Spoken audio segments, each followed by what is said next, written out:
late game damage going to be coming out on Skeeter with the Ursa, which is a hero. If you want a hero who can do damage late game, Ursa is your boy. And odds still favoring Tundra Esports a little bit here. So if you guys want to put some money on those odds, click on the banner down below. You get $15 if you're a new customer. I mean, Team Spirit, they've shown in game 2 that they can definitely take the fight. And their team fight is pretty strong. Ravage, Mortimer's Kisses. You have the Leshrac just jumping in here. Reflection later on adds quite a bit. And especially, I was going to say Reflection is pretty good against Thunder. But the bigger thing is that the Wall of Replica against a TB can do a lot of damage. The TB illusions are notoriously strong. Oh boy. It's a bit interesting because you have the scaling on Tundra to compete, but it's not direct. It's with the Darkseer. That's what you'll have to be relying upon.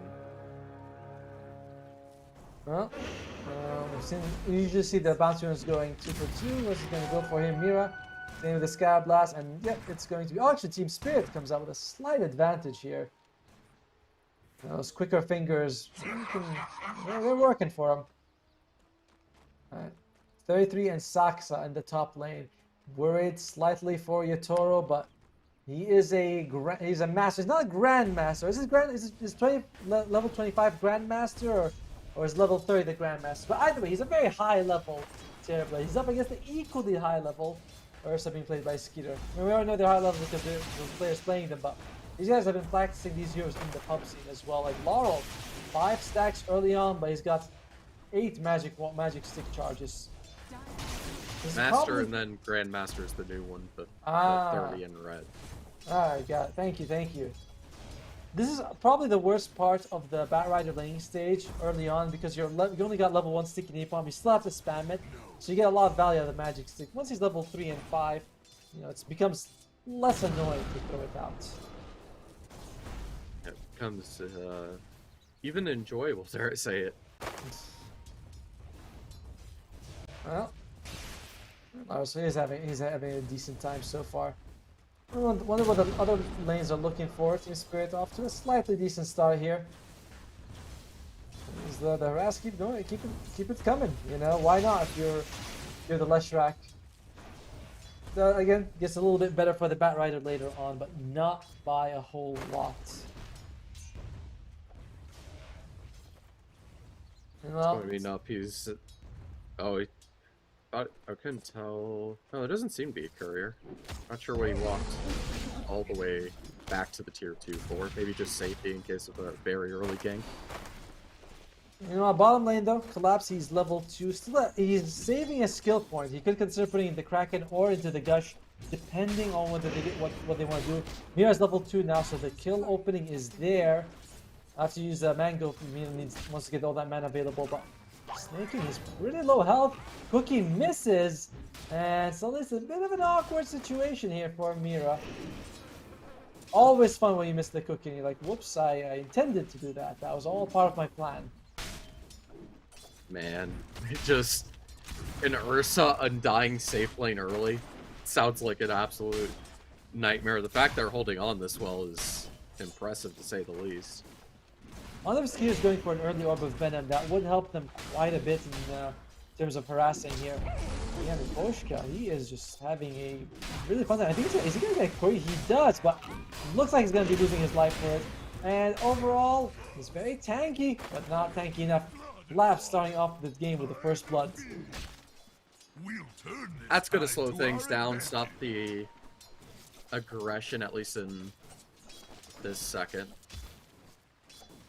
And surprisingly enough, not too much harassment coming from the offlane. Terrorblade having an enjoyable start. Able to get enough harassment in against the Darkseer Ricky combo. Yep, as every time he just uses the meta, he's gonna be fine. And both guys, there you go. Saksa is like, yeah, I can't go up against that. I cannot touch that. But guys, actually going for it. This is massive. The smoke screen comes out, they're able to follow Yatoro. Saksa just needs to get a little bit of vision on him. Can he get the kill? Yatoro, he is juking, he's jiving, but it's not giving. Is it gonna be enough? And so far, it seems like it is. Very close. Yatoro and Poshka both make it out. The double ion shell, while very dangerous, was not enough to get the kill right now. Sakla, he still wants more though. Oh yeah, but he has all these creeps to start autoing him if he doesn't get out. He's just able to keep cutting the trees, and you can see these creeps almost finishing him off. He has to constantly keep duking around to just stall the best he can. It's annoying the Ricky for sure. But you can see this Darkseer, he's just cutting the creep waves because they have no way to handle all of these auto attacks.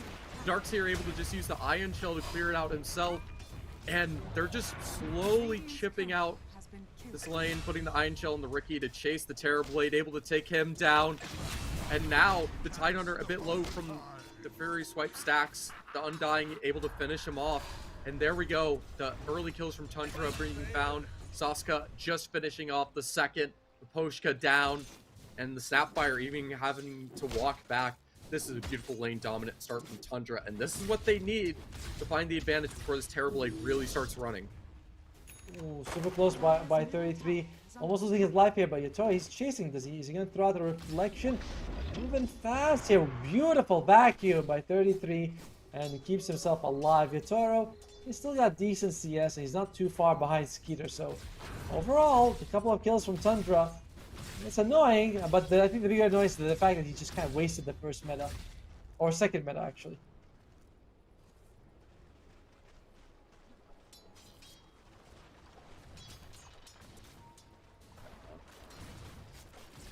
Now, they can try to keep up with that harassment. The man is a bit low on everyone except Darkseer. Seems to have walked back to base. Yeah, barely make that. Oh, wait a minute. Undying, he's trying to get the Tombstone out, able to get just enough space to delay, and now the Grave means he can delay. I'm surprised he's staying so close to this Tidehunter. Anchor Smash able to take him out, though the Ursa able to freely get the right clicks in response as he's forced to take out the Tombstone.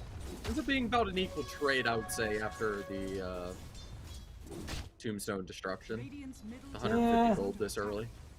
I still think you'll walk away pretty happy on Tundra in that situation, just getting the kill on Collapse. If you guys also want to be happy and get $15 for free, just click on the banner down below and you get that if you're a first-time user. King walks up pretty aggressively, gonna take a lot of damage for his troubles. And we saw Skeeter, he's actually going for the early Orb of Venom. He didn't start with it, he just added it later on, recognizing that he can have a good time against Collapse. And it does add up that slow.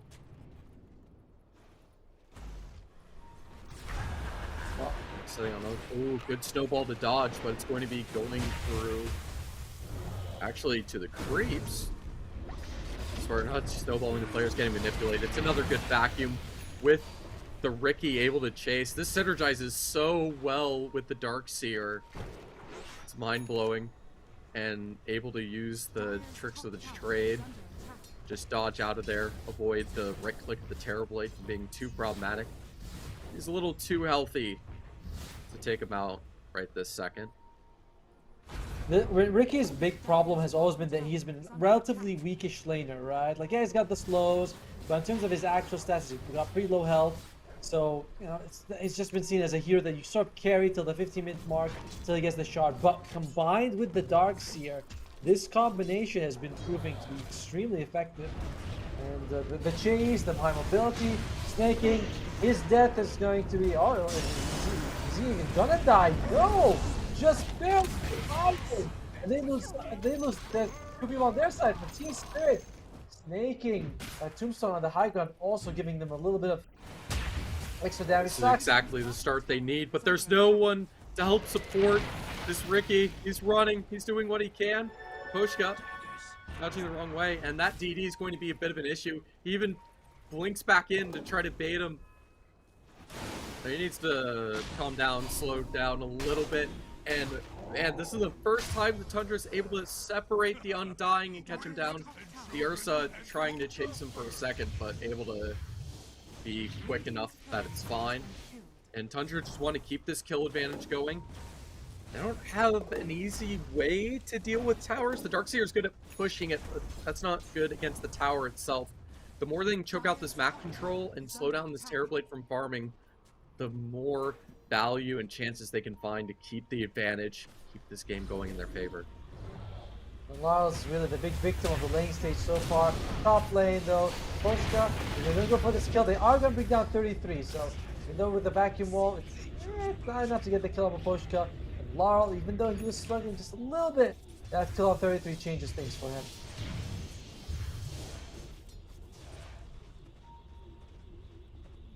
Well, Laurel, he's just gonna go straight up Bloodstone. I mean, this Lushtrack Bloodstone build is so effective, but it's sad to see that when a hero just goes to one item build every time. It, I mean, because it's new, I guess it's annoying. Like, we see a lot of times the heroes go for that, and okay, they get nice quickly on the illusion. They get a lot of damage as well. Can you drop a tombstone? Nope, just gets a couple of, gets a 1 decay stack, and it's just gonna be fine. This It's better than when the Bloodstone was not so good, and a lot of these spellcasters didn't have an effective sustain item to help them be able to, you know, get away with more spellcast, had weaker scaling. That's true. I mean, I guess it's, I guess in my head it's like spellcasters must be fragile, and then it's like, no. Everything tankers will collapse. He's being chased by a Skeeter. Like I said, this Orb of Venom doing work, and he's got another slow, but Skeeter decides not to chase for more. Still, though, that's a lot of stacks from Collapse. Needs to be careful that he doesn't walk in and take another hit and refresh it. He's going for the first item Lotus Orb on the Tidehunter. Great to reflect against the Bat Rider, but you are used to seeing the sort of the mech to blink or just a straight up Greaves for the hero. This is rather different seeing the Lotus Orb. Alright. Collapse between the lane. And guess who wants to show up mid? Is this going to, sorry, in the bottom lane? 9. TP's there. Is he, are they going to go for a Collapse? His health dropping just a little bit, but it's not going to be enough. It's a good save. Be a bit expensive to invest the lasso on it, but a kill's a kill, especially when you have the arcane. Want to be able to just find any opportunity to snatch someone away, be able to abuse that advanced cooldown benefit. Yeah, unfortunately, it sucks in the bottom lane. Either, you know, with Collapse, he's got the Kraken Shell. If you catch Mira, there's going to be a Ravage on top of you. No matter what you do, it's not a fun situation to be in when you're about in that situation. 33, we're just farming away. I'd like to get him away from the Team Spirit jungle. And instead they do find a nice, squishy, Ricky, Mira. Oh, sorry, Sax is going to be the one who loses life.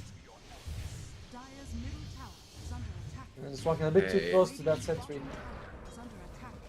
Try and take a look. The net worth is about dead even overall. It's amazing how Spirit are finding the ways to squeeze the gold around the map and keep it close. They have the awareness the Tidehunter's trying to rotate through, trying to catch this Ursa. It's towards the mid lane. Bit of everyone everywhere at the moment. And now they go for the gank initiation for the beautiful follow-up with the Mortimer's Kisses to follow up the Tusk Punch. And now the Bat Rider tries to go for some revenge. They got the Undying ulted up, able to capture down the Sapphire. Following, trying to take out this Tiny. They don't have that burst of Fury Staff with the fire and the disable, at least for a second, from the Bat Rider. The Darkseer comes in, having an Ion Shell burn him down, and now Bat Rider finally taken out, but not before the Tusk is traded.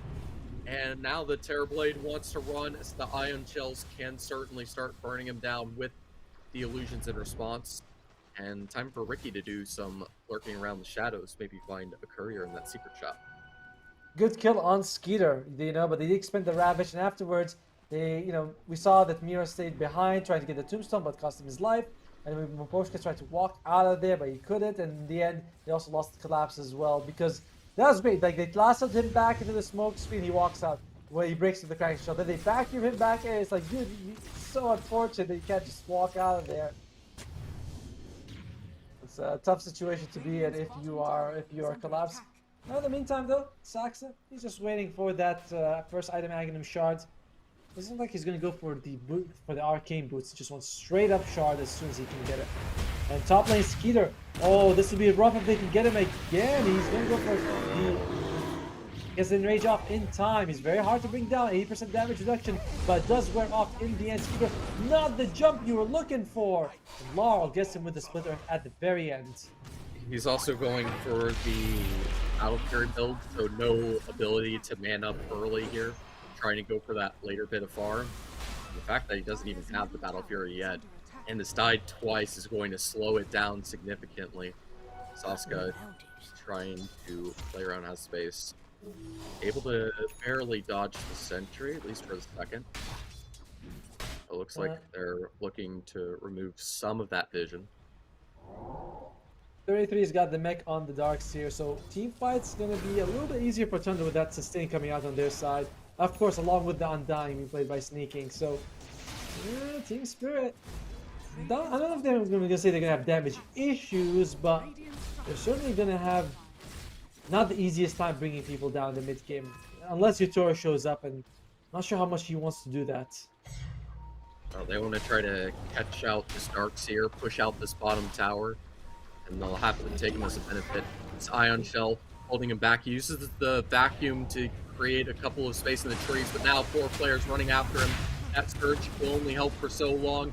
He won't even be able to throw down the wall, trying to get those illusion spawn to at least cause some trouble, pick someone off, but is denied. No success with the wall just yet. Very crazy of Team Spirit to recognize that he did not have a TP scroll. They're like, oh, we'll just go for the kill. And unfortunately, he tries to juke and jive, but it's not going to be enough for him. Tundra Esports, they will have the Roche advantage at most of, at all stages of the game because of the Ursa, but Team Spirit, they can take it down pretty fast. They do have the Gush for arm reduction, and Terrorblade does insane amounts of physical damage. You know what's insane, by the way, guys? The banner down below. It's been there for the entire tournament. Just click it if you haven't so far. $15 free if you're registering for the first time. It's a close game, slightly in favor of Tundra Esports. Although I'm looking at it, I'm thinking the Team Spirit's looking like they're in the better spot. Oh, it's so hard to say in this situation. You can just have this Leshrac, killing behind the trees, getting all this tower push in. And the fact that they're ahead a little bit in the tower control, able to get this mid tower uncontested, is a bit worrying. Ursa is on the top of the net worth. I don't know how well he can man fight against the Terrorblade. The Battle Fury gives him a fair chance, but it's such a scary hero, especially with the Sunder. Oh man, just barely able to pogo stick out of there. And now they turn it, building the stacks, dodging the stun, getting the Molotov off, and that's a hook onto the Lesh.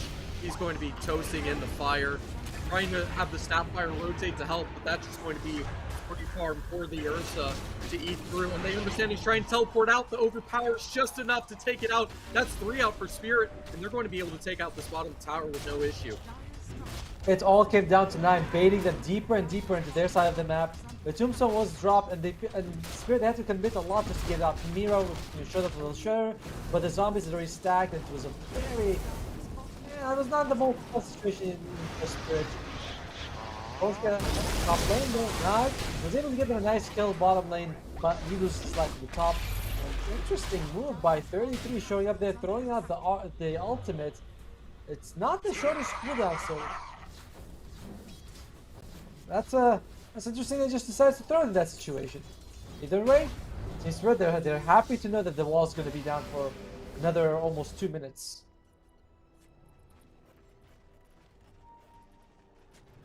Oh boy. Now the Ursa has the Battle Fury. He almost has the BKB build, and now he can really start accelerating the farm. You want to talk about a good jungler? He's not just good at the Roshan, he's good at it all. All creeps, including the most ancient one, fall to Ursa.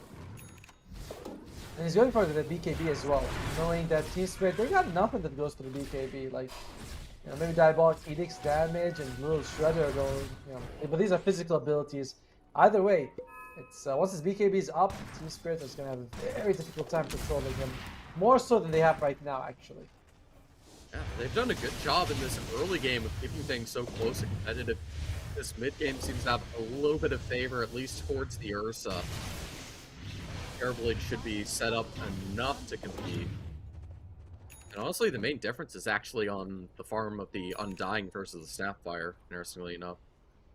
He They're is looking farmed. for a gank on the Spirit side, though, and there's a Undying nearby. Juicy support snack on. Batrider seems one step ahead, prepared for that, and that's a good sleep dart. Not close enough for the Batrider to follow up. Yeah, it's they don't have the same combo that they usually would. And by the way, this has been a trend I've noticed in this particular series, is that Tundra Esports, like, they've just been giving Snaking a lot in these fights. They've just been prioritizing, making sure that he gets a lot more farm than usual. And although, to be fair, he's also been kind of lucky that he hasn't been targeted like he was in game 1 and 2.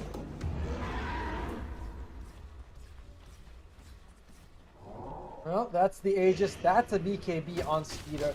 It's a huge power spike for him. Team Spirit already said that they have trouble dealing with him with the BKB available. Now they got the BKB Aegis and of course the Enrage as well. He's gonna go for the Blink Dagger after. The one thing that Tundra Esports doesn't have is a whole lot of tower damage. It does take them a while to mow through these structures. Team Spirit, Terrorblade and Leshrac, well, much better, much more suited for bringing down buildings. Just build the Ursa to take down the towers, I guess. Right. Have them use the overpower stacks and spam them against it. That Tidehunter. Good Yule's dodge. Able to perfectly dodge everything with the blink, but still, the Ursa finds a way to start chasing towards him, diving towards that tier 2. Turn around, not get too gritty. He doesn't have any form of lifesteal, and he's not interested in it. Just going for the direct damage. Going to worry about the sustain later. Originally, he was going to go for the Lotus Orb to remove the Sleeping Dart, and I mean, it would have been also prevented the last orb coming up, but he goes for that Yule. It's an amazing item. Oh, very unfortunate situation to be in if you are your Toro. The cookie comes out, but he's getting pushed back in. Nice Manta! Oh, Stop even it, but the BKB. That Terrorblade, he needs to stay alive. The Sunder's massive, but the sleep to follow it up can just keep the flames burning. No way to follow it up, and they'll just be cooked by the Batrider. Oh, makes me think of some good barbecue. Tundra gonna think that Terrorblade, very tasty for that. It's a good Yules, but this follow-up with the sleep now means that they can just set up the Ursa to just beat the crap out of him. Not able to find the kill. So there is no bash. He's looking on that Blink Dagger next. Maybe it would give that extra bit of mobility to get that damage in a little bit earlier. But man, Tundra taking the full dire jungle. You can see Spirit are just hunkered behind this here too. This Terrorblade's still dead for a few seconds. With this Ursa, the Aegis for 3 minutes, they're abusing this lead. Yeah, it's the Tundra style. Sorry about that. I had a minor interruption.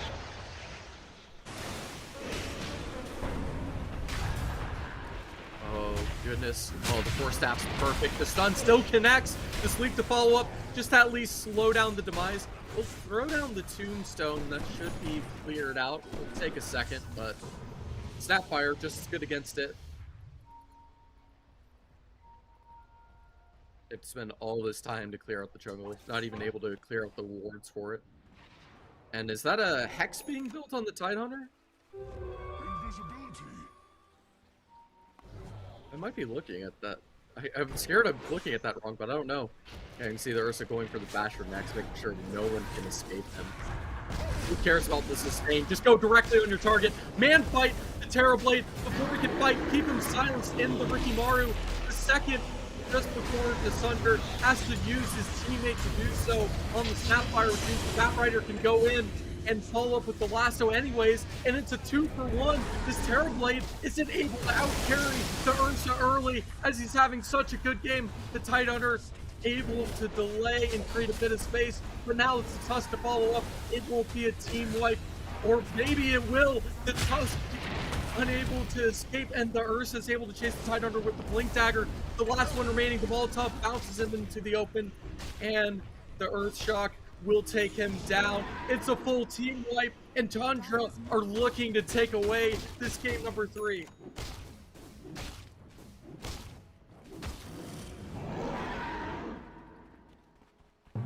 What beautiful initiation, what beautiful setup. Yeah, let's get a replay of that beautiful moment. You can see that just they keep disabled the entire time. The Terrorblade keeping him smoked off. He's able to get off the Sunder, but it doesn't matter because the Fury stacks 14 of them, in fact, and it just keeps on building. And when you have the lasso, sure, you don't need him disabled to not be able to do anything, but it just keeps him in place. There's no way for anyone on this team, Spirit, to be able to provide the escape, and they're able to just break down the rest. No survival, no ability to find impact on the Lesh. They're torn apart, no success found, and they have to find a way back into this. This Terrorblade needs to keep farming to get this Scotty to try to have something to go against the bear, but he doesn't care about the regen. He just wants damage. He wants to be able to just go into them, just not try to out-carry them with overheal, just kill them with overstacks of Fury. And I don't think the Scotty's going to answer that. I, in fact, don't know how you answer that. And you can see this win probability swung super hard in the favor of Tundra. This Ursa somehow finding the way to out-carry against the Terrorblade. Not something I thought I would be saying today. Tundra knows how to make it happen. I guess the Battle Furies with the illusions, and man, that Ricky is so troublesome. To double check the items on the Terrorblade, I don't even know if he has a BKB at the moment.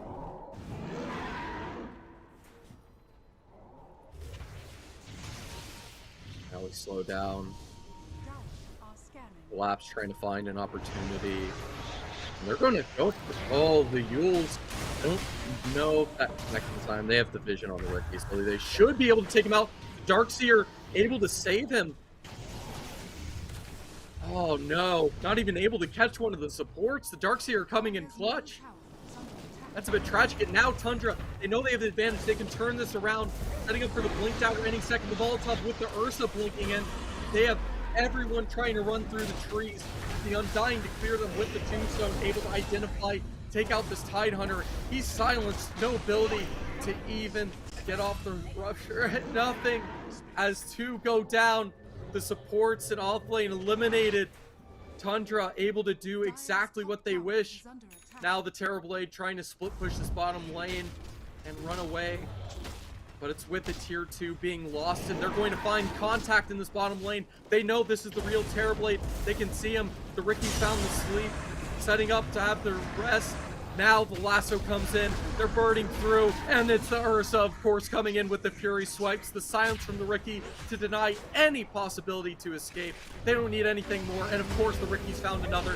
This support is devastating as hell to wrap up this lineup and deny anything as the just Ursa blinks around, and you can see why he's just going for the straight Abyssal. No way to even BKB. He doesn't want to allow the possibility of anyone to escape on this Tundra lineup. And just the win probability swings further and further. And even worse, it's a DD on the Ursa. He can delete the Snapfire. Doesn't even need the Fury swipes. And he'll take the tower next. As now with just this raw damage that he is not interested in reducing anytime soon. It's going to be another tier 2 down. Non-stop is the aggression. Tundra want to choke them out and send a message in this game number 3. Oh man. I have to see what can be done. How do you find the gank, the opportunity to at least be in the lead? This Ricky's so evasive, and the Darkseer helps give the space to interrupt with the vacuum and cause more trouble. You need it all to work with you. Let's see the next play as they want to smoke gank. Possibly the last chance for Spirit to fight back. I don't know if they have the buybacks available, what they have invested to pipe at least on the Tidehunter to try to help them up. Wanting to have everything work for Ravage, and they do catch a support. The Undying does have that same level of evasiveness, and they're able to combo the stuns of the Tusk and the Leshrac to find one, and they immediately follow it up with another smoke. They want to catch a second.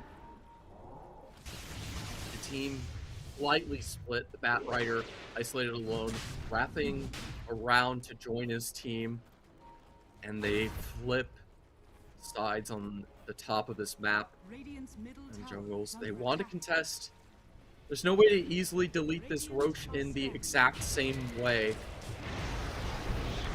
which is a bit of an issue. And now the initial contact comes in. And here we go. That first contact, BKB from Batrider Meat follows up. The Tidehunter is able to get the right clicks, able to just barely not finish off the Ricky, trying to use the reflection illusion. He's too fast for even it. They're able to catch out the Ursa, finally able to isolate him, take him down, and there's no chance for him to even follow back to find a fight. And they were so comfortable about this lead that there's no buyback. There's a chance for them to take this Roshan away. They have to find this Aegis to give the second light to this Terrorblade, or they can keep up and find a way to recover against Tundra. And first they'll capitalize, take out the Undying. There's no buyback on these cores. They're enjoying this lead a little bit too much. They got caught out with the opportunities, just trying to push this top lane instead. That's the goal of this Ricky and Darkseer. Do as much damage to the tier 3s as they can. They understand Roshan has been lost. It's an Aegis for the Terrorblade, and even a shard given to the Lesh, it looks like.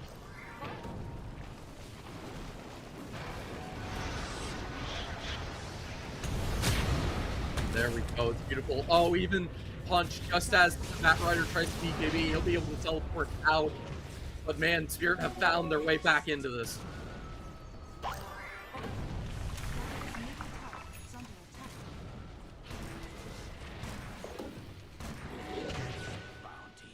Hello? Hello, hello. Oh, thank God. I hear you loud and clear. Don't forget, you can get loud and clear invested as clutch situation. You believe the comeback from Spirit to get this recovery with this Aegis. Now the Chrysalis, he's going straight for the Rapier. Click through the banner down below in the stream to get the $15 free bet on a deposit. Without a deposit, rather. And there we go. Immediately, another smoke gank. Now from Tundra to try to respond. Possibly to catch out the Terrorblade. But he's isolated. He's back at the base. They could catch the Tusk alone. And now the Snapfire will rotate. It's an immediate punch follow-up gun combo. Deny the Darkseer, but the Ricky is able to get the silence in the lockdown. His Tusk should be unable to escape, trying to rush and just barely hide through the trees. The Snapfire able to get away. It's a perfect escape, only losing one in this fight. Won't be costly enough just yet. Tombstone, minimal impact.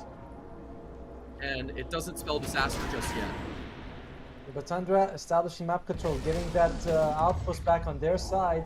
Team Spirit, they do have the Aegis available on Yatoro, but still needs to be a little bit careful here. Oh, finding the Ricky. Can they get a kill on Saxo? And oh, he's very elusive, but it looks like he's gonna lose his life in the end. This could be an opening for Team Spirit. Everyone's alive. Who can they find right now? That was a very... Okay, here we go. Now the Lesh, he founds the opportunity. It's going to be this Undying taken once again. He's able to stall and make it take a good bit, but there's no one to trade it.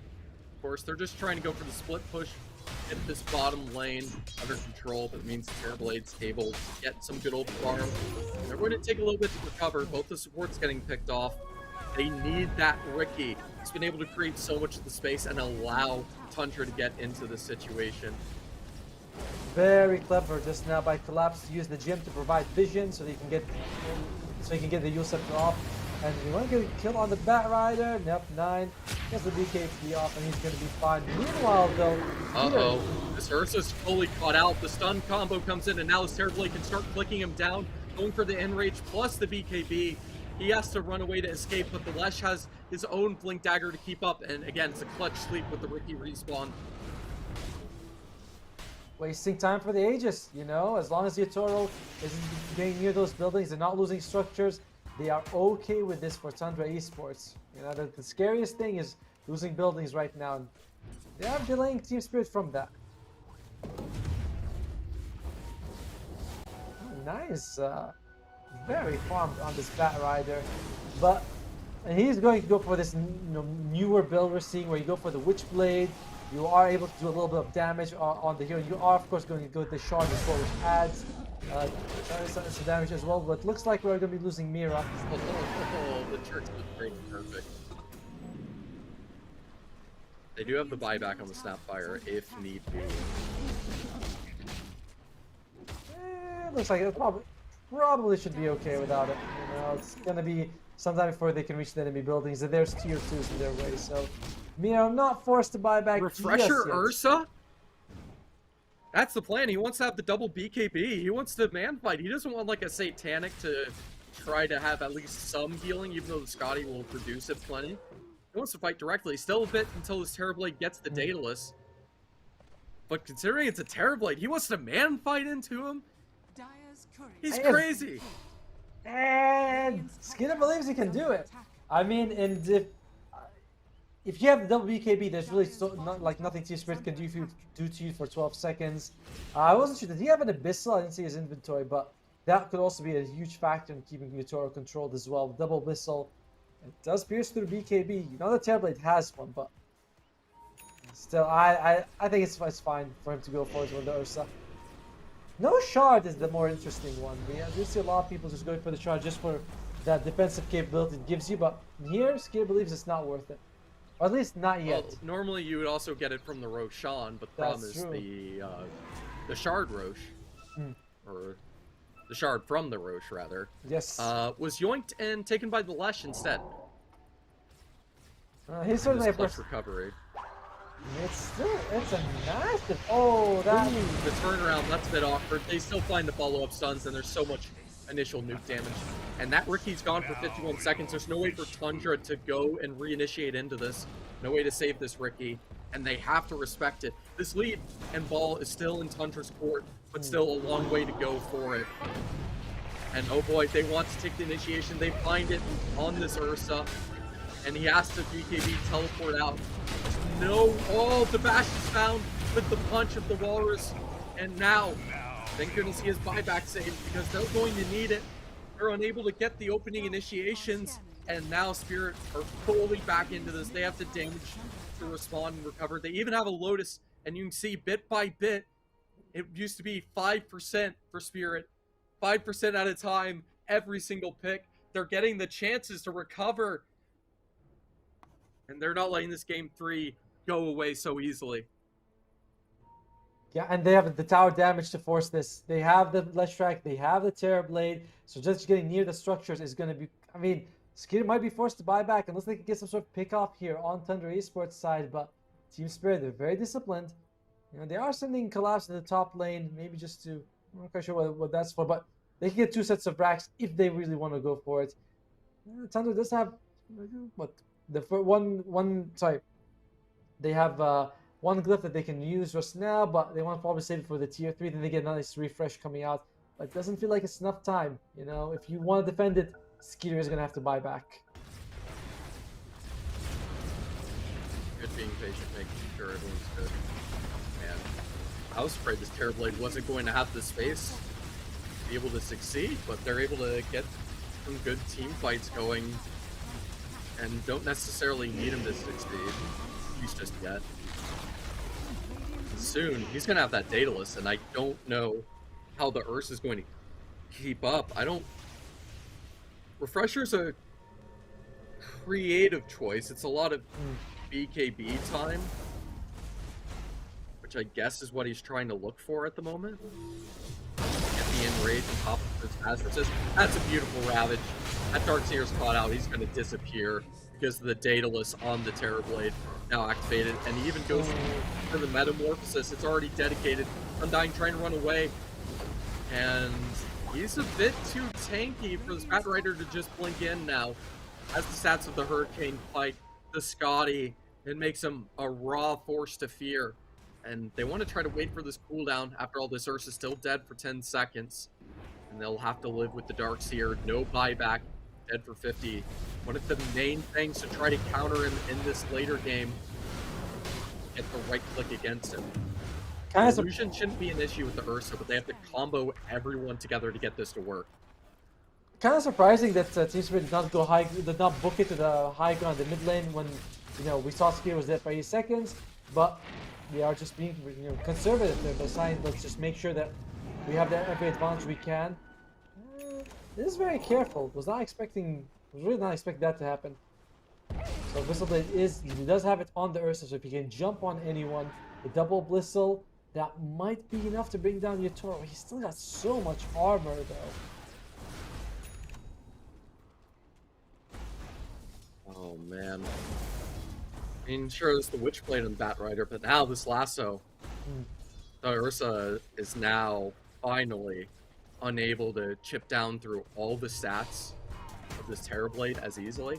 And part of it is they understand the issue isn't directly the Ursa, it's the Riki allowing the Ursa to be able to just mow down and just claw his way through every single shade of Terrorblade. Yeah, well, you get so much value. We've said before about from Saksa. He has the 4-staff as well as the 8th lens, and that's a long range. Oh! Oh! Nobody saw anything. Nobody saw. He was just testing his BKB. Good stall. They're able to escape it, and they don't know when this Roche is coming up. Trying to use the Tombstone to contest it. It's going to take a lot longer with the illusions. But eventually it should be enough to take it down. There we go. Take a sweet time to have the Manta illusions. And we got, what, 3-4 minutes left on that Rochon? Oh boy, that's a Riki instantly deleted out. That's a problem.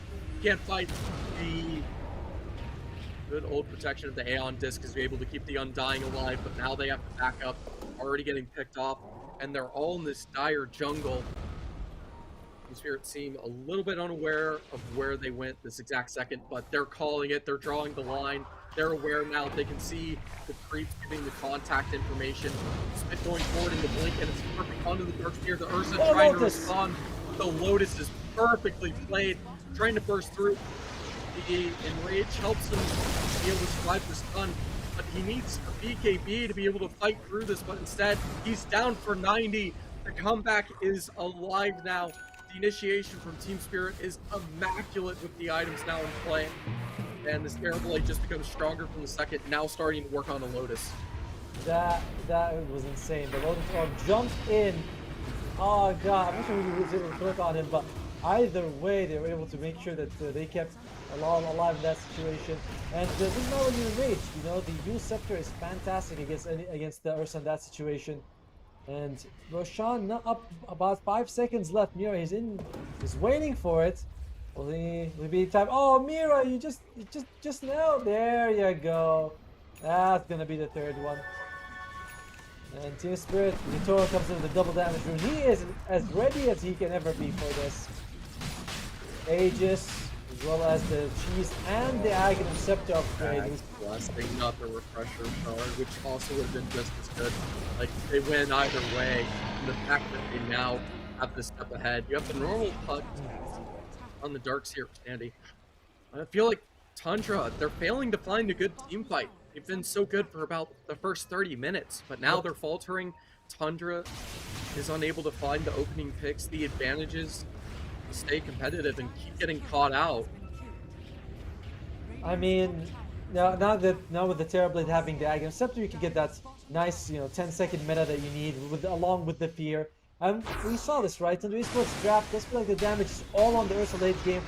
And can they get the nice kill with fear coming out on Saksa? He's been bothering them the whole time. This has not been a Riki's game. The series in general. First by Team Spirit, now by Tundra. Seems like they just both teams very familiar with the hero and what he can do. No, I mean, it was doing very good earlier, but now with the gem and the awareness to immediately blink in, they have all the items they need to be able to catch him a lot easier. And without the support, if Riki's on his lonesome to try to get that lurk, he's going to be caught out. And sure, you need someone to try to split push these lanes. I wouldn't say there's anyone able to easily escape from it, and that threw up the Ursa too. He has to try to find his way to run, get out of here. Sun misses, and he's able to get behind the trees to teleport out. A massive save. If that Ursa gets caught out, that might have been a potential GG with the reverse racks taken out by the side of Spirit. I mean, this Terrorblade's going to tear through anything that exists at this point. There's really it feels like there's almost no stopping him. They did give the Aegis to Laurel though, so he is a hero that, I mean, that's less right. You want to use all your mana, you want to use all your health, you come back full. as good as using the Aegis as a hero like Storm Spirit, basically. So he can just walk in and use everything he needs to. Shard is picked up on Skeeter. He does have the Refresher Orb as well, so we can see the double Abyssal as well as the double BKB. Time will tell if that's going to be enough. And now they're going to start just harassing, keeping these lanes pushed so they can enable to go for this fight. Because they're so confident with the survivability on the Terrorblade at this point. It's the Lesh with the Aegis. Just in case to make things even more of a pain, there's a cheese in the backpack of the Tidehunter. I don't think he's really planning to use it, just lugging it around. You know, don't you like having some cheese in your pocket? That's exactly where cheese should be most of the time. You just put your hand in the pocket, you're hungry, you pick it up, and jump in, Hex. Oh no! That Batrider's immediately caught out. That's going to be buyback easily forced out any second, as they're going to start going for the space, or at least they should. They have to contend for the racks. They're trying to land the sleep. The smoke's good. Oh, in silence for a second. I think just wait for it to lead away.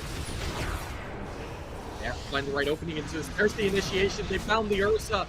They have him mulesed up in the air. Hexed out.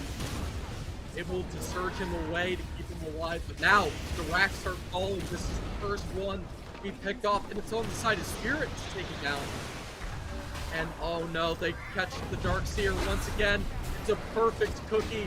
Catch him down. The stun combo pushed out into the open. He's caught out. Now the Ursa has to find a way to take one. The double Force Staffs got to the ledge, stuck in the corner. They're going to ignore him as now he has to respawn. They're trying to catch with the Batrider. Fly back in. The back is focused on the Lush. Everyone else running away. They're able to find the Lush and take him down. And now the Terrorblade has to man up. He's going for the fight. He's going for the Metamorphosis. He's going to try to one-man army this. But the Ursa's ready. He's building up the stacks already of the Fury swipes. And now he's taken down. He has flyback. But Tundra, they're able to scratch their way through. Find a good fight, finally go in their favor. Abyssal the Tidehunter set up. The Hex is so annoying on this Tide. The cheese will stall him for even longer. But with the team so far alive, they don't have anyone to help out. They know where the Sapphire is. The Sleep's going to stick her in place and get taken out. It's an amazing dart, and this Batrider's even keeping up with the Tidehunter. He blows the creep waves to deal with these racks creeps and take him with. And it's going to be a buyback and a high ground defense for Team Spirit, likely to go underway soon. Skeeter, absolutely. Like we've said, look at the damage he did. He did 13,000 damage to that entire fight. He hits all the damage from Tundra Esports, and he's making it work for them. They had to, first they got Laurel a bit out of position. The double Force Staff, he actually turned just a tiny bit when the second one hit him, and that didn't push him out of the base, pushed him right, south to the tower, and then he gets caught. After that, Yatora, he just couldn't get the sun drop on anyone. His life, Mira, as well as Collapse were the pickoffs at the very end. So, Tundra Esports, they're just gonna go straight for X. Can they force buybacks? How committed are they to this push? Yeah, now that I think about it, not just double BKB, but this double Abyssal for you to freely overpower and just build a ton of Fury Swipe stacks onto the Terrorblade. You can see they're willing to let them get a tower, potentially a Rax. In Tundra, they don't even want to take the risk. They've had to use most of their buybacks. Only the Ursa could potentially take the risk, but Spirit taking their advantage. Been able to steal a gem, which I'm sure once been reinvested. Yeah, the Tusk buying one up. They want to be able to have every opportunity possible to catch this Riki. By the way, guys, we're gonna have an interview either with Mira from Team Spirit or Skeeter from Tundra Esports. So if you have questions, drop them in the chat, and we'll try to ask them when they show up, depending on who wins the match. We do end the day on the best one, don't we? Though, like this has been comeback after comeback by both sides. It does feel, Team Spirit is a little bit ahead, but buybacks are available for, then they have all the buybacks that they need. Just Saxadot holding his, but 600 gold, one team fight, as long as he survives, gets a couple assists, that should be enough for him. And the main benefit is, too, you need to keep in mind that mid lane Rax was lost by the side of Tundra. I said Maposhka. My bad, Maposhka on the Tusk. Sorry, guys.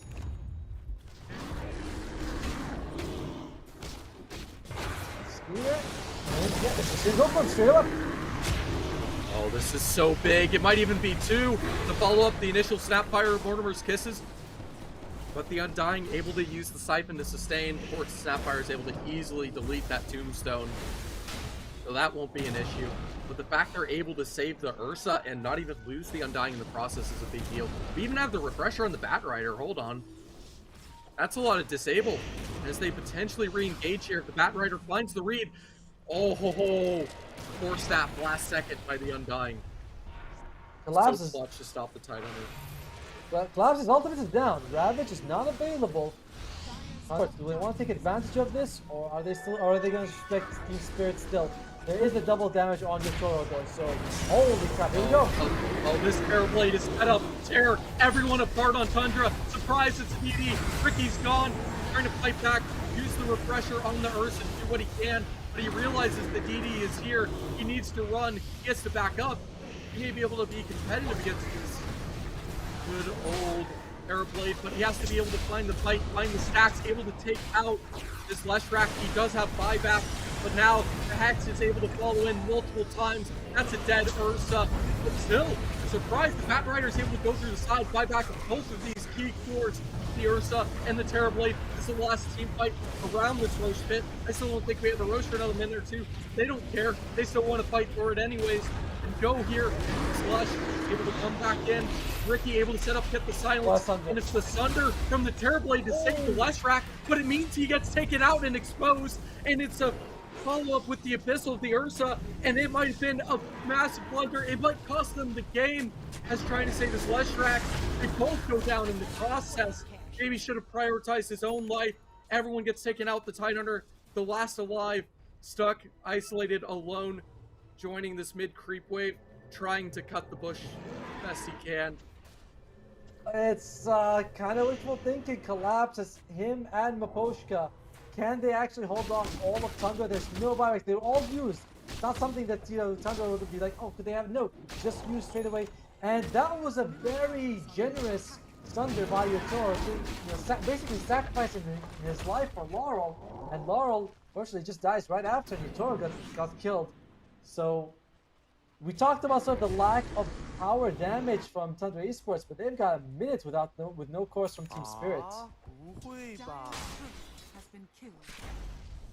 Yeah, I mean, I think he just has everything. He is the 6-second Sunder, so he wanted to try to get rid of the cheeky play, save his Leshrac, and then immediately follow up. But the counteraction from Tundra to take advantage of the opportunity given to them, it's a big risk, and there's a reason they went for it, but it just doesn't pay off. And somehow Tundra are able to sustain the full comeback from Team Spirit and keep the mental game strong. 30 seconds for them to try to cut out these racks. Tusk doing everything he can to delay. That's going to be left hard with the Imaru. Able to get this into the last. Oh no, it's an ult. That's a caught. It's an immediate Tusk buyback. They have to use the rupture and use both of them. Try to catch this team out the best they can. They have to stall for 10 more seconds. It's all they need to have one more life. Power's taken out. And there's still plenty of life left. They're trying to chip it down. They're trying to ignore everyone as they're going in. The Terrorblade, the Leshrac, they're respawning. They're trying to fight through and respawn, get the throne, take away the third game. They have to fight through and to disable the Hexes. The Ursa, he's taken out for 125. No buyback now on him and the Batrider. They're able to reinitiate, unable to take the throne. And now they have to run and try to do the same. Delay for 2 minutes, and of course they have a gym to catch and take out this Ricky. Unable to escape. 2 left for Tundra, and Spirit just barely able to hold on. The stall is successful. The Terrorblade now starts his march to take out the enemy's throne. The lack of tower damage from Tundra coming back and biting them right in the butt as Team Spirit, like, they were did for a long time, but a good couple of buybacks coming out from Maposhka, a great double ravage by Collapse, because If you're Tundra, you don't want to use your buyback, your BKBs just to dodge that. You know that the ravages are like, there's no fallout, it's just a delaying ravage. You think you have enough damage, but you don't. And alright, they got the buyback available on 9, but your Toro does not, sorry, not your Toro, Skeeter does not have it available for his side. This Team Spirit, they do not have damage issues. Ancient defense, very easy to get someone fully sustained into the spawn. Oh boy, going for the full damage.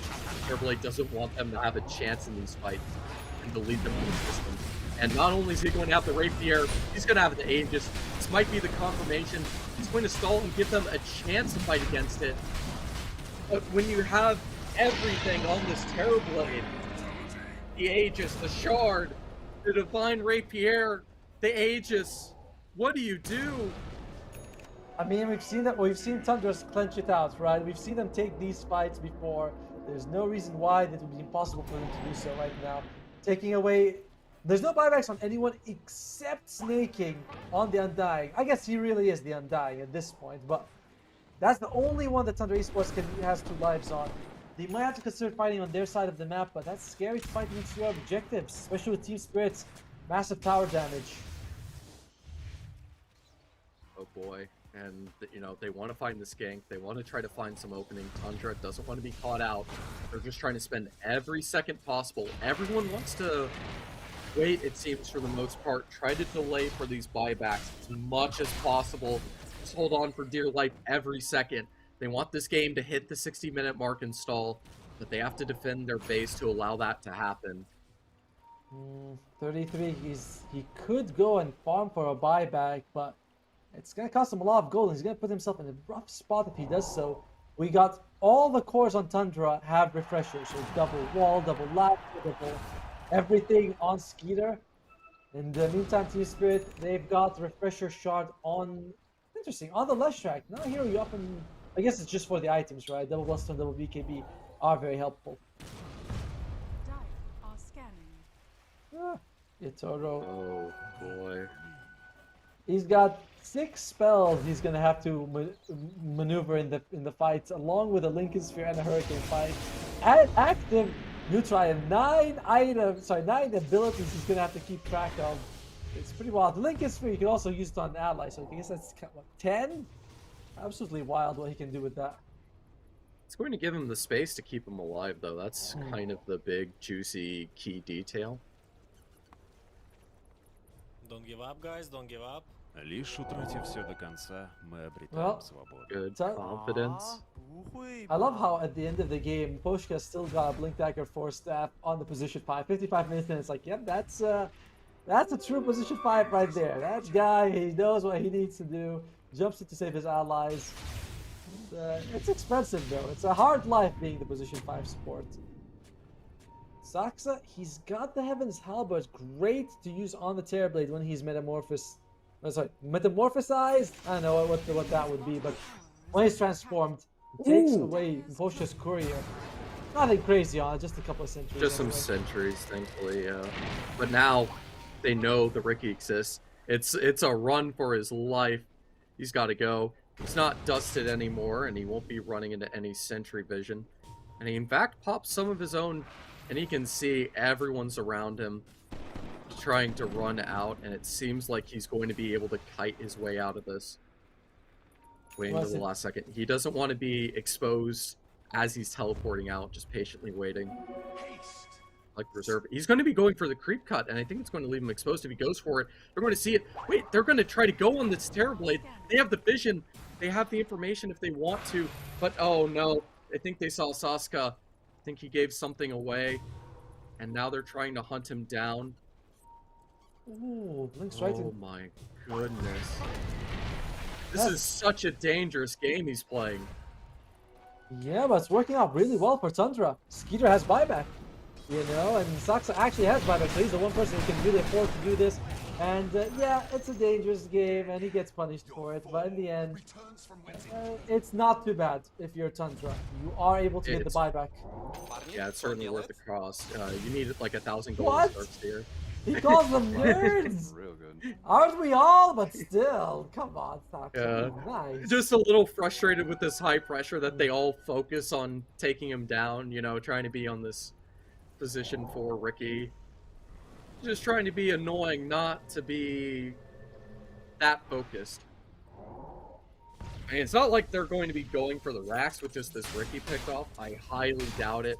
And of course, don't forget, with all this time spent, you have the Aegis going away. You don't want to go high ground without the Aegis. We're going to be set up for a Roche fight. And if you look at those timers, they're still going to be waiting another minute or two for the rest of these buybacks.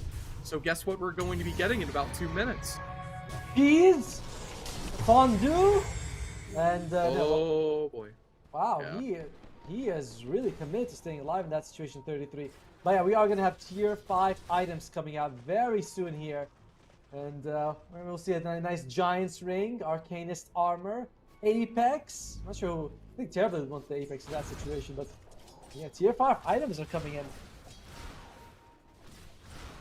You know, it's like. Oh, no. That's probably the biggest power spike for supports, right? It's like, oh my god, I get this shiny, really good item. It takes me an hour to get it, but it's free. You know, of course, it's like, oh well, it's another stat stick for a lot of times. Yeah, certainly.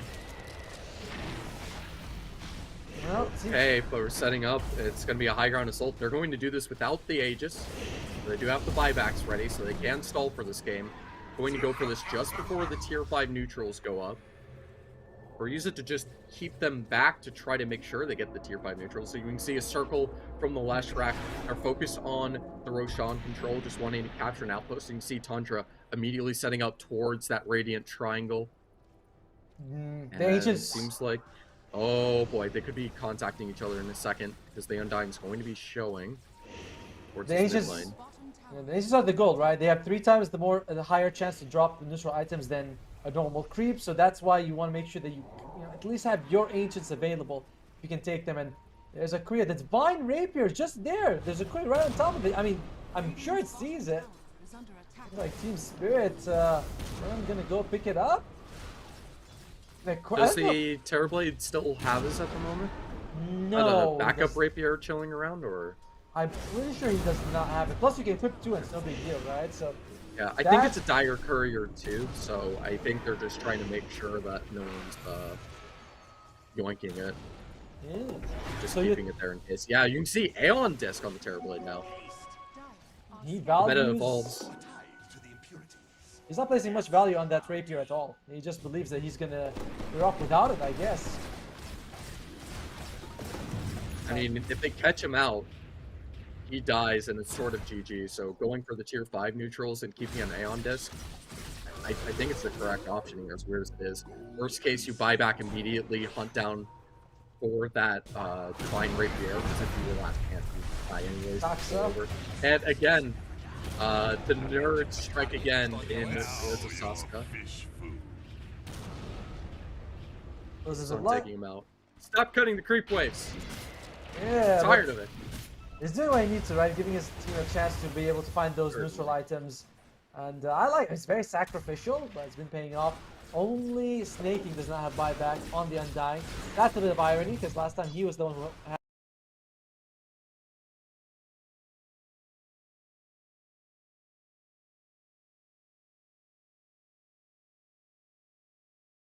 Mirror Shield. Okay, so each side has an apex. The Mirror Shield is being picked up by. Oh, that's a really good item just to reflect. Fantastic against the Bat Rider. Jumps in lasso. Oh boy. And he's buying a DKB to follow up. I guess he's going to switch Aeon Disc with it. And that Bat Rider's caught out. Aeon Disc of his own.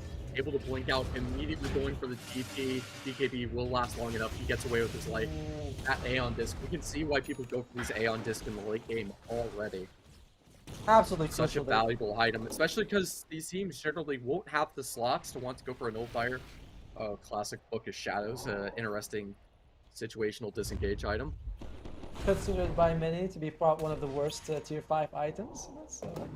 And it's one of the hardest ones to use. And Giant Ring comes out. You can give that to Collapse, making him super tanky. Who's it gonna be? He's gonna be Snaking. No. He just wants to get his gold. He wants to have his buyback too, but that won't be happening anytime soon. even the reincarnation talent for 3 minutes is it actually. Oh, the combo lasso actually links up. You can see at Aeon Disc being such an issue. The Bash is able to go through it and stall him at least for a moment. Never expected this to be the last team fight potentially. The Undying taking out, trying to keep him alive. More Aeon Disc popping to the side.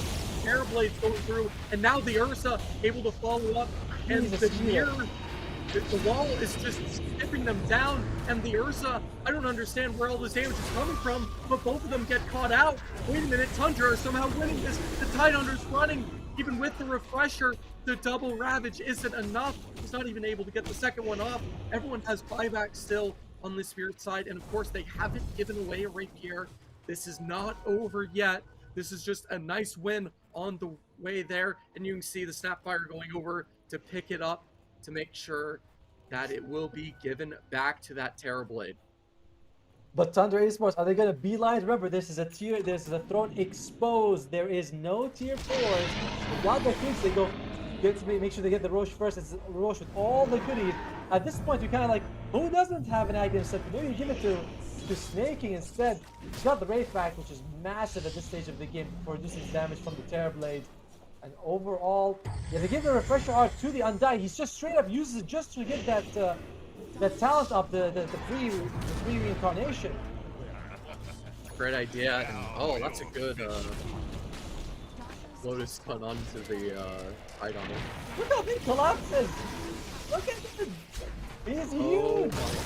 He's the same kind of going for the Megas. That's a beautiful Ravage setup. The Empower is able to ignore everything on the Ursa, but now the Tidehunter right clicks go in, trying to start on the good old Darkseer, take him out because that wall is so deadly and it's being used immediately against the Tidehunter to try to respond. And it's two of the supports taken out, essentially the Sapphire and the Tusk. Now it's 3 players left of Spirit to keep the hopes alive. Ancient is exposed, and they catch a silenced Tidehunter for just a second. And it's all over. The Terrorblade's caught out. I think this is going to be it. They have no buyback. Fine Rapier is still back in base. Slashrack can do what he can, but this Ursa with the Batrider is such a beast. Unable to take him down. They're going to burn him alive. And the chances for Spirit to take away this series is denied. Just holding back with the Giant's Ring inside the Ancient.